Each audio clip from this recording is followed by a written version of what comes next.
Let me start with an update on some of the numbers we track. First, enrollment, although we have not reached our census date and frozen numbers for this semester, we're pretty stable now at this point, 3 weeks into the semester. Manoa was featured on the front page of yesterday's Star Advertiser, so I won't say much other than just highlight the continuing growth that has taken us to 20,000 once again for the first time in 10 years, and another record entering class of over 3,000 freshmen, increasingly local. The community colleges may actually be the stars of this year's number.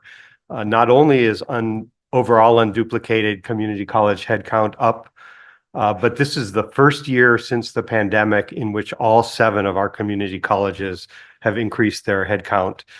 Shared course enrollments are also up, and early college enrollments are also up. So congratulations to all of our community college campuses. Our 2 regional universities are both down again slightly in headcount, mirroring again national trends, but there are some bright spots. UH-Hilo has increases in veteran students, Native Hawaiian students from out of state, transfer and returning students, and an increase in graduate enrollment. They also see that the students on the campus are taking more hours in each semester. And at UH West Oahu, nearly all of their decrease is actually in early college students. It's not in degree-seeking students. They have had an increase in degree-seeking students, in non-residents, continuing and returning students, and total student semester hours delivered. So, you know, some brightness in the where we are still awaiting the turnarounds at those 2 campuses. You'll get a full report on extramural funding from Vice President Sirmos next month. But for now, let me just say that notwithstanding last year's remarkable record of $615 million in extramural funding, as of today, we're at $159 million for this fiscal year. That is compared to $82 million at the same time last year. So we are almost double, which is nothing short of amazing. And again, this is not just about the money. It's about the opportunities that this funding provides for us to engage in research and training needed in Hawaii and beyond, and the thousands of great jobs we're creating throughout the islands. And it signifies the trust that others are placing in our faculty, our staff, and our students to do this work. Now I'd like to take this opportunity to say something about the Middle East conflict and the activities on our campuses. And it's been alluded to in some of the testimony as well this morning. We are approaching the first anniversary of the horrific attack by Hamas on Israel and the absolutely devastating war launched in Gaza following that. Regardless of anyone's views on the complex policy and history in the Middle East, we should all bemoan the tragic loss of civilian lives and hope for a ceasefire, the return of hostages, the beginning of rebuilding, and a lasting peace for the region. Calls for action from UH relating to this have come from all quarters. We have supporters of both Palestine and Israel earning actions, often in opposite directions. We received a specific set of demands to the board and the president from the Students and Faculty for Justice in Palestine at UH, or SFJP. We've received requests and recommendations from some of our Jewish students and faculty. We have heard from national groups, including the Anti-Defamation League, the Council on American Islamic Relations, and Hillel. And like numerous universities across the country, and this was publicly disclosed, we have received notice of a Title VI investigation initiated by the Office of Civil Rights at the U.S. Department of Education. And Title VI is the federal code that prohibits discrimination based on race, color, national origin, or actual or perceived shared ancestry or ethnic characteristics. And these are complaints about anti-Semitism, primarily on U.S. campuses around the country. So I do appreciate all of those who call on university leadership to issue statements and take actions in support of their positions on the conflict, who want their university to stand up for what they believe. And as I have shared consistently for the past year, and I know frustratingly to many, my priority is our collective safety, health, well-being, and creating opportunities for learning within our university. To that end, I want to share some plans for the path forward, and I also want to respond to some of the calls for action which have been made publicly of the president and the board.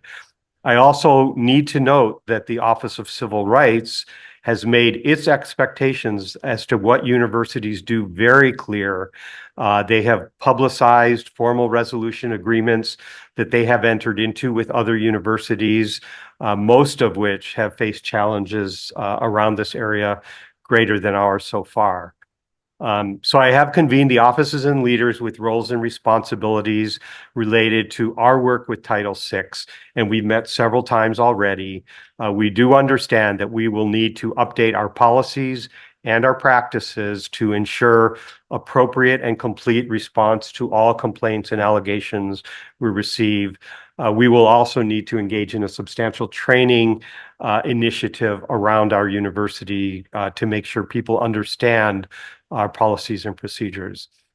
And I need to say that while the current focus and use of Title VI is relating to anti-Semitic, Islamophobic, and anti-Palestinian behaviors and allegations, we cannot forget that Hawaii, and therefore UH, we face many concerns by other groups relating to race, color, national origin, and actual or perceived shared ancestry or ethnic characteristics. So as we address Title VI, we need to think of all of our populations.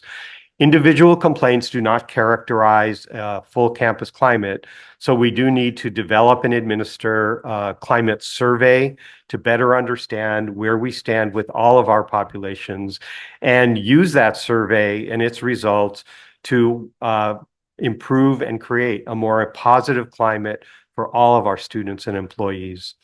Manoa is one of the nation's leading Truth, Racial Healing, and Transformation, or TRHT, campuses, and we're actively using this TRHT framework to address healing across the campus.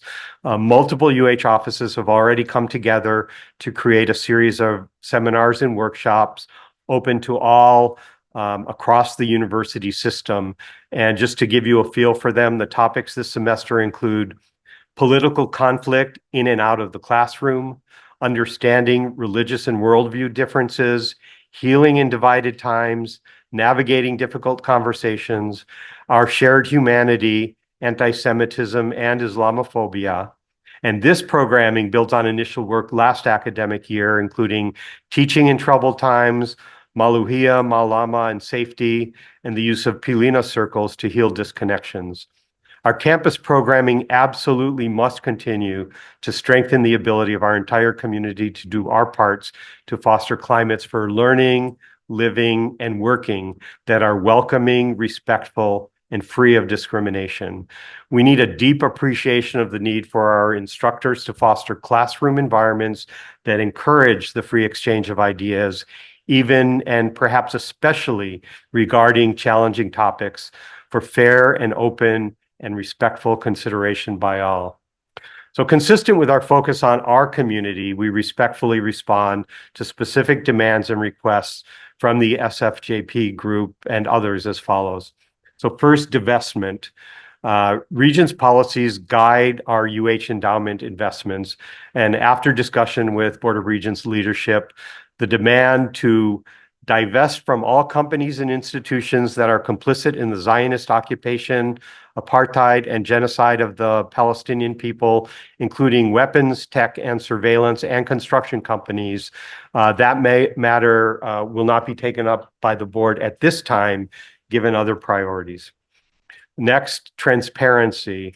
is committed to and does provide full transparency with our investments and our grants. Our investments are reported on regularly and publicly to the Board of Regents with detailed information available in the public BOR meeting materials. Information about grants to including UARC task orders, is available with a logon through online report options at the ORS webpage. In addition, we do have an internal team that's diligently working to a more involved UIP request relating to the UARC.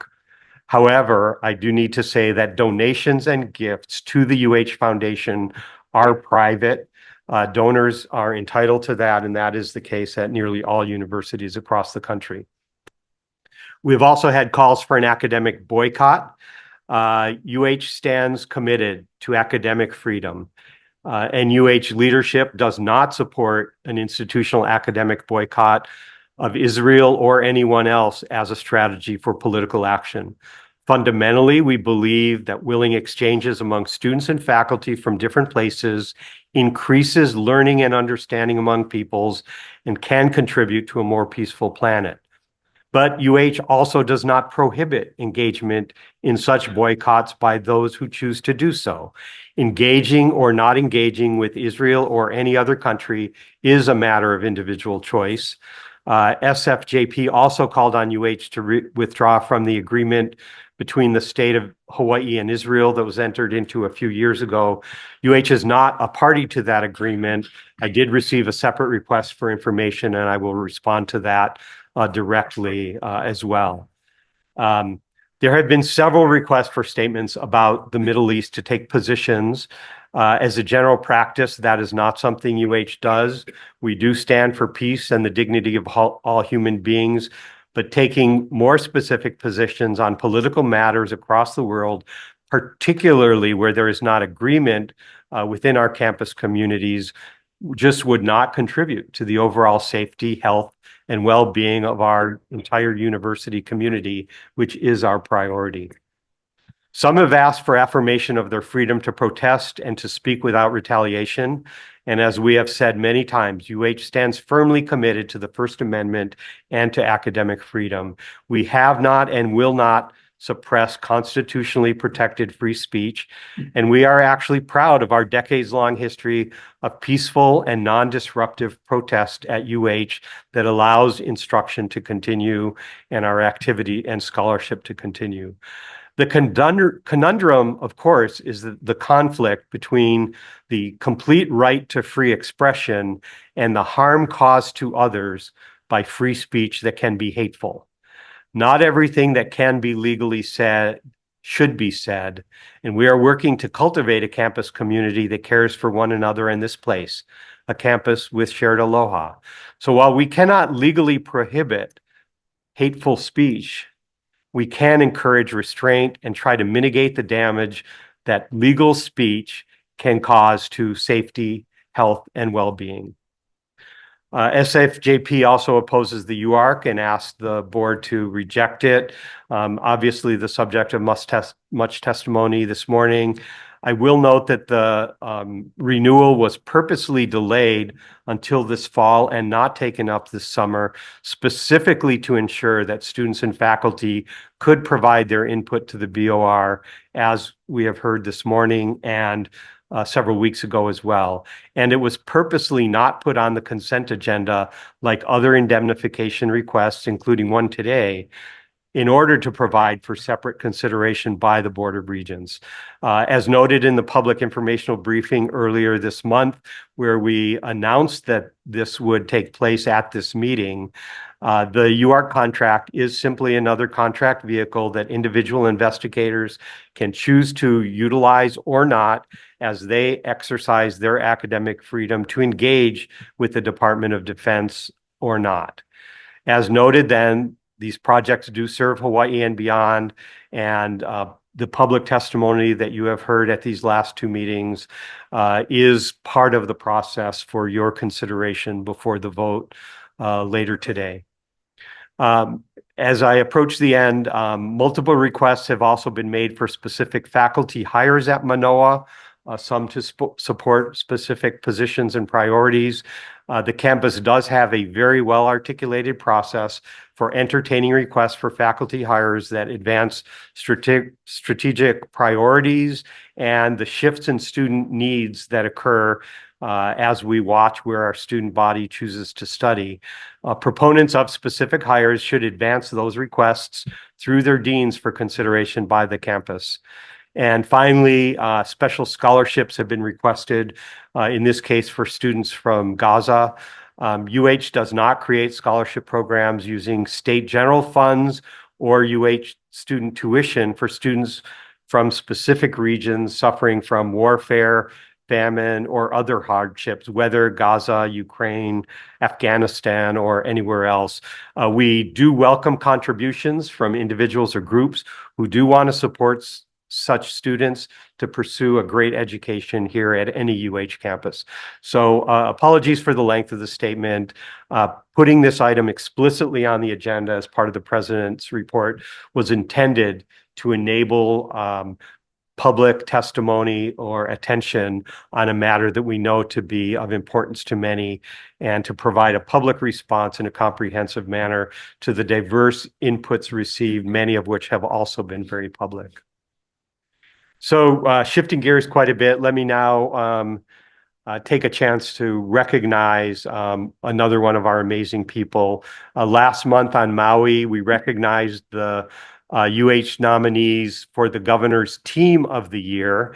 Today, we are honoring the UH nominee to be recognized as the Governor's Employee of the Year. And it's Dr. Lang Wu, who is here, I believe. Thank you for joining us. So let me embarrass him just a bit from here, and then the chair and I will make a small presentation. Dr. Wu is the founding director of the Pacific Center for Genome Research. It is one of only two full-scale diversity centers for genome research in the entire United States. The center is comprised of 15 investigators across 3 units, Cancer Center, John A. Burns School of Medicine, and the College of Tropical Ag and Human Resources. Dr. Wu secured the $10.9 million grant from NIH to establish the center, which aims to foster innovative genomic research for diverse and underrepresented populations. In addition to research, the center's Genome Workforce Program Core provides a graduate level workforce and training program to help expand career pathways for scientists, researchers, and other genomic careers. His own research has generated important findings with significant implications for prostate and pancreatic cancer prevention and prediction. In addition to authoring numerous publications, presenting at conferences, and teaching classes, he also finds time to mentor students at high school, undergraduate, and graduate levels. And I have to say that a recent Nobel laureate from Hilo attributes her interest to not Dr. Wu, but to a previous faculty member from the UH Cancer Center who gave a presentation that she remembers at Hilo High School some decades ago. His proactive and collaborative style has been instrumental in maintaining strong relations with the NIH across the UH system and with national and international research partners. So congratulations, Dr. Wu, for being selected. Mahalo for your contributions to the university. We all wish you the best of luck at the Governor's Awards, and I look forward to joining you there as we celebrate you and the other nominees from all the state agencies. So